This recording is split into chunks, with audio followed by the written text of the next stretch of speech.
आज मी तुम्हाला दाखवणार आहे पारंपरिक पद्धतीने गव्हाची कुरडई कशी करायची। गहू कोणता घ्यायचा, गहू किती वेळ भिजवायचा, त्याचा चीक कसा काढायचा आणि त्या चीक कसा शिजवायचा, हे खूप महत्त्वाचं आहे। बरेचदा चीक व्यवस्थित शिजला नाही तर आपल्या कुरवड्या व्यवस्थित होत नाही आणि चुकल्यानंतर किंवा करताना तुटतात। हे सगळ्या महत्त्वाच्या टिप्स मी व्हिडिओ करताना सांगितलेले आहेत, त्यासाठी व्हिडिओ स्किप न करता पूर्ण पहा। तर चला तर मग करूया का सुरुवात। आज आपण 1 किलो गव्हाची कुरडई बनवणार आहोत। त्यासाठी गहू कोणता घ्यायचा, तर गहू कोणताही घ्या, फक्त जुना घ्या, म्हणजे चीक भरपूर पडतो। तर मी जो गहू घेतलेला आहे तो मी लोकवन गहू घेतलेला आहे, त्याच्या कुरडया छान होतात, म्हणजे माझा अनुभव तुम्हाला सांगते। आणि गहू हा स्वच्छ धुवून घ्यायचा, त्यामध्ये ना कचरा वगैरे किंवा जंतुनाशक पावडर लावलेली असते त्यामुळे। आणि गहू 4 ते 5 वेळा धुवून घेतलेला आहे मी, का तर गहू धुणं खूप गरजेचं आहे। धुतल्यामुळे कुरडई पण छान अशी पांढरी शुभ्र होते। आता याच्यामध्ये भरपूर पाणी घालायचं, पण एक काम करायचं, उन्हात अजिबात ठेवायचं नाही। उन्हात ठेवल्यामुळे काय होतं, गहू फुलतो मान्य आहे, पण काय होतं, गव्हाचा खूप वास येतो, त्यामुळे मी शक्यतो असं करत नाही। तर माझ्या पद्धतीने तुम्हाला दाखवते। आता हा गहू 4 दिवस भिजवताना रोज पाणी बदलायचं याचं, सकाळ संध्याकाळ। तर अशा पद्धतीने 5व्या दिवशी सकाळी तुम्हाला दाखवते। तर मी हा गहू सकाळी वाटते। सकाळी का वाटते ते मी तुम्हाला पुढे सांगते। तर हे बघा, गहू छान भिजलेला आहे। आता मी गहू न धुता मी दाखवलेलं आहे, बघा फेस आलेलं आहे, म्हणजे गहू छान भिजतो आणि वरती असा तणगा लागतो। तर आता मी हे 4 ते 5 वेळा पुन्हा स्वच्छ धुतलेलं आणि एका चाळणीमध्ये ठेवलेलं आहे। आता हा गहू दाबल्यानंतर मस्त असा चीक बाहेर येतो, म्हणजे आपला गहू परफेक्ट भिजलेला आहे। आता आपण हा गहू वाटून घ्यायचा आहे। तर वाटताना आपण मिक्सरच्या भांड्यामध्ये तेल, मीठ वगैरे असं काही लावत नाही मी, कारण की ऑलरेडी गहू भिजवलेला असतो आणि तेल जर लावलं तर त्याचा वास येतो, त्याच्यामुळे मी शक्यतो तेलाचा वापर करत नाही। थोडा थोडा गहू टाकायचा त्यामध्ये आणि ह्याच्यामध्ये पाणी देखील घालायचं। गहू बुडेल एवढं पाणी घालायचं। मिक्सरचं बटन बंद चालू करत करत हा गहू वाटायचा, अगदी बारीक वाटायचं नाही आहे, ही पण खूप महत्त्वाची टिप आहे। जर बारीक वाटला तर गव्हाच्या कुरडया लाल होतात, त्याच्यामुळे जाडसरच हा गहू वाटून घ्यायचा आहे। अशा पद्धतीने मी सगळा हा गहू वाटून घेते। पाणी टाकत टाकतच वाटायचं, म्हणजे व्यवस्थित वाटला जातो। मिक्सरचं बटन बंद चालू करत वाटून घेतलेला हा सगळा गहू। हे बघा, आता गहू झालेला आहे। आता ह्या गव्हातला आपल्याला कोंडा काढून घ्यायचा आहे आणि चीक वेगळा काढायचा, म्हणजे चिकापासूनच आपल्याला कुरडई बनवायची। त्यासाठी एक मी भांडं घेतलेलं आहे आणि त्याच्यामध्ये वरती चाळण ठेवलेली आहे आणि त्याच्यामध्ये ओतायचं, म्हणजे असं केल्यामुळे काय होतं, जास्त हात खराब होत नाही, तेल वगैरे हाताला लावायची गरज नाही आहे। तर आज थोडंसं दाबून दाबून घ्यायचा आणि वरती जो कोंडा येतो तो असा हाताने प्रेस करायचा चांगला दाबून, आणि त्यातला चीक चाळणीच्या खाली भांड्यात पडतो आणि वरचा कोंडा वरती राहतो। हे सोपं काम आहे आणि जाडसर वाटायचं आहे, बघा मी खूप जाडसर वाटलेलं आहे। तर अशा पद्धतीने मी पहिल्यांदा चीक काढून घेतला। आता दुसऱ्यांदा जो कोंडा आहे त्यातून सुद्धा बघा सफेद सफेद असं पाणी निघतंय, त्याच्यात पण मग चीक आहे तो सुद्धा काढून घ्यायचा। असं 3 वेळाच करायचं, जास्त वेळ करायचं नाही आहे। तुम्ही 2 वेळा केलात तरी चालेल। तर हे बघा, असं दाबून दाबून घ्यायचं आणि ह्याचा चीक आहे ना काढून घ्यायचा। अशा पद्धतीने आपण हा चीक एकदा एका चाळणीने गाळून घेतलेला आहे। तर पुन्हा एकदा आपल्याला हा गाळून घ्यायचा, पण ह्याचा वस्त्रगाळ करून घ्यायचा आहे, का आता ह्याच्यामध्ये छोटे छोटे पार्टिकल्स असतात गव्हाचे राहिलेले, त्यासाठी हा वस्त्रगाळ करून घ्यायचा आहे। तर चीक गाळताना बघा, कपडा मी ओढणी बांधलेली आहे, कलर न जाण्याने बांधा। आणि पातळ चीक असतो तो खाली पडतो आणि जाडसर राहतो ना तो वरती राहतो, कारण की ह्याच्यामध्ये छोट्या छोट्या गव्हाचा कोंडा असतो त्यामुळे।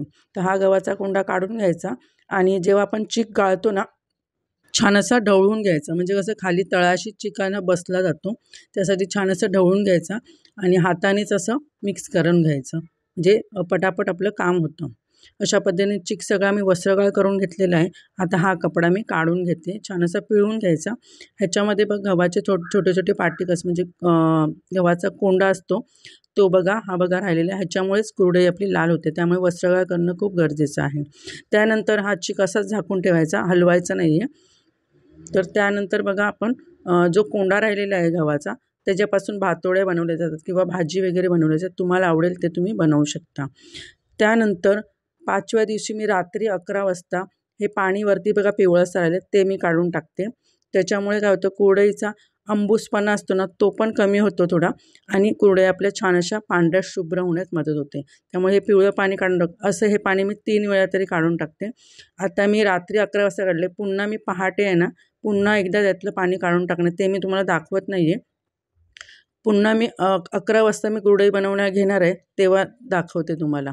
ते बघा, ह्याच्यामध्ये आता मी पुन्हा पाणी घालते स्वच्छ पाणी घालून घ्यायचं. हे बघा भरपूर पाणी घालायचं, काही घाबरायचं नाही आहे. पाणी घालायचं कारण की हे पाणी वरती राहतं आणि चिक आपला खाली बसतो. त्यामुळे भांडं ना अशा ठिकाणी ठेवा की त्याला हात लागला नाही, हलवायचं नाही आहे. हलवलं तर तो चिक आपला एवढा खराब होऊन जाणार, एवढी मेहनत आपली खराब होणार. ते बघा पहाटे मी एकदा पाणी काढून टाकलं आणि पुन्हा मी याच्यामध्ये पाणी घातलेलं आहे. जेव्हा 6व्या दिवशी आपण सकाळी कुरडई बनवणार आहेत तेव्हा हे पाणी काढायचं पुन्हा एकदा आणि त्याच्या चिकापासून आपल्याला कुरडई बनवायची आहे. ते बघा मस्त असं पांढरं शुभ्र पाणी निघालेलं आहे, म्हणजे आपल्या कुरडयासुद्धा कशा पांढऱ्या शुभ्र होतात. तर अशा पद्धतीने मी पाणी काढून टाकलेलं आहे. छान असं हळूहळू पाणी काढून टाकायचं, चिक आपला आला नाही पाहिजे पाण्यामध्ये. बघा अशा पद्धतीने बघा किती मस्त असा पांढरा शुभ्र चिक झालेला आहे. आता चिक असा बघा तळाशाने घट्ट बसला जातो, तर असा चमच्याने आहे ना असं थोडासा फोडून काढायचा. फोडून काढल्यानंतर हा चिक आपल्याला आहे ना मोजून घ्यायचा आहे, म्हणजे हे चिक आहे ना तेवढंच आपल्याला पाणी घालायचं आहे. त्याच्यामुळे चिक असा फोडून घ्यायचा आपल्याला. त्यानंतर एका भांड्यामध्ये मोजून घ्यायचा. आता या भांड्याला बघा चिक घट्ट बसलेलं आहे, त्यामध्ये थोडंसं पाणी घातलेलं आहे आणि हा बघा पाऊण भांडं हे झालेलं आहे. आता ह्या भांडं मी दुसऱ्या ह्याच्यात ट्रान्सफर करते आणि त्याच भांड्याने पाणी घेते. आता चिक शिजवण्यासाठी जाड तळाचं भांडं घ्यायचं मोठं आणि ज्याने चिक मोजल्या त्यानेच मी पाणी घातलेलं आहे याच्यामध्ये बघा. आता गॅसची फ्लेम फास्ट ठेवायची. ह्याच्यामध्ये चवीनुसार मीठ घालायचं. तर 1.5 चमचा मी खडे मीठ वापरलेलं आहे. तुम्ही बारीक मीठ वापरलात ना तर 2 चमचे घाला. थोडे छान पांढरी शुभ्र होण्यासाठी तुरटीचा वापर करायचा, पण तुरटी टाकायची नाही आहे. तुरटीचा खडा आहे ना 4 ते 5 वेळा पाण्यामध्ये फिरवून घ्यायचा, म्हणजे काय होतं पाणी शुद्ध होतं आणि त्यामुळे काय होतं आपली कुरडई छान अशी पांढरी शुभ्र होते. आता झाकण लावून मी पाणी खळखळून उकळून घेतले. त्यानंतर 1 चमचा मी खसखस घातली. हे ऑप्शनल आहे, तुम्हाला नाही टाकायचे असेल तर नाही टाकलं तरी चालेल. आता मी गॅसची फ्लेम बंद केली कारण की मी हे एकटीच बनवते. एकटी बनवताना काय करायचं, गॅसची फ्लेम बंद करायची. चिक जोपर्यंत ह्याच्यामध्ये पूर्ण मिक्स होत नाही ना तोपर्यंत बंद ठेवायचं, नाहीतर काय होतं गुठळ्या होते, आपल्याला भीती वाटते. त्यामुळे रिस्क घ्यायची नाही, कारण की एवढी मेहनत केलेली असते आपण आणि ती फुकट जाऊ नये. गुठळ्या झाल्या तर त्या मोडायला खूप वेळ लागतो. त्यामुळे गॅसची फ्लेम बंद करायची आणि छान असं मिक्स करून घ्यायचं. मिक्स करून घेतल्यानंतर पुन्हा गॅस चालवायचा आणि मीडियम गॅसवरती हा चिक हटायचा आहे. सतत हलवत राहायचं. हे मी फास्ट मोडवर दाखवते, कारण की व्हिडिओ मोठा झाला की बोर होतं तुम्हाला. त्याच्यामुळे मी फास्ट मोडवर दाखवते. जोपर्यंत हा चिक पूर्ण ट्रान्सपरंट होत नाही तोपर्यंत कंटिन्युअसली हात आहे ना चालवत राहायचं. हे खूप हात दुखून येतो ह्याने. एकाला दोघं असते तर टोप पकडायला आणि एक हात पूर्ण सतत कंटिन्यू फिरवायला लागतो. पण मी एकटी आपण करू शकतो, काही हरकत नाही आहे. तर हे बघा मस्त आपला चिक झालेला आहे. हे बघा मिक्स झालेलं आहे आणि हळूहळू हा शिजत आलेला आहे, पण अजून ह्याला शिजवायचं आहे, अजून पूर्ण शिजलेला नाही आहे. तर हे बघा आता मी काय करते, लाटण्याला लागलेला चिक आहे तो हाताला पाणी लावून काढून घेतलेला आहे. त्यानंतर हा चिक झाकण लावून एक 5 ते 7 मिनटं शिजवून घ्यायचा आहे.